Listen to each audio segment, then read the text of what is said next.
Britain সফরে গিয়েছেন প্রধানমন্ত্রী নরেন্দ্র মোদী। বৃহস্পতিবার তিনি সাক্ষাৎ করলেন ব্রিটেনের রাজা তৃতীয় চার্লসের সঙ্গে।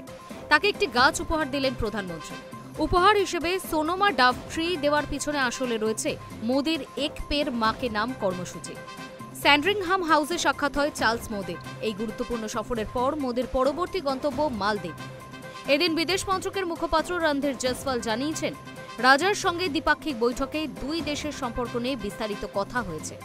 আয়ুর্বেদ, যোগ ও মিশন লাইফ সম্পর্কে ব্রিটেনেও প্রচার করার কথা হয়েছে তাদের মধ্যে। গত বছর বিশ্ব পরিবেশ দিবস উপলক্ষে বুদ্ধ জয়ন্তী পার্কে একটি চারা পুঁতে এক পের মাকে নাম নামের প্রকল্পের সূচনা করেন মোদী। সারা বিশ্বে যেভাবে গাছ কাটা হচ্ছে তা বিশ্ব উষ্ণায়নের মাত্রা আরও বাড়াচ্ছে। এই পরিস্থিতিতে তাপমাত্রাকে নিয়ন্ত্রণে আনতে গাছ রোপণের প্রয়োজনীয়তা অপরিসীম, তা বারবারই বলেছেন পরিবেশবিদরা। সে কথা মাথায় রেখেই প্রধানমন্ত্রীর হাত ধরে শুরু হয়েছে এই প্রকল্প। আর সেই প্রকল্পের অংশ হিসেবেই রাজা চার্লসকে গাছ উপহার দিলেন মোদী। গাছটিতে সুদৃশ্য সাদা ফুল হয়। এদিকে এদিনই মুক্ত বাণিজ্য চুক্তি স্বাক্ষরিত হয়েছে দুই দেশের মধ্যে। বহু বছর ধরে মূলত তিনটি বিষয় নিয়ে দুই দেশের মধ্যে দর কষাকষি চলছিল।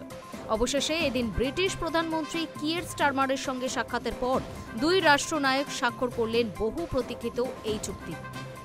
ভারতের সঙ্গে দ্বিপাক্ষিক সম্পর্ক মজবুত করার ক্ষেত্রে স্টারমারের বিদেশ নীতির প্রধান বিষয় ছিল মুক্ত বাণিজ্য চুক্তি। Hi News network.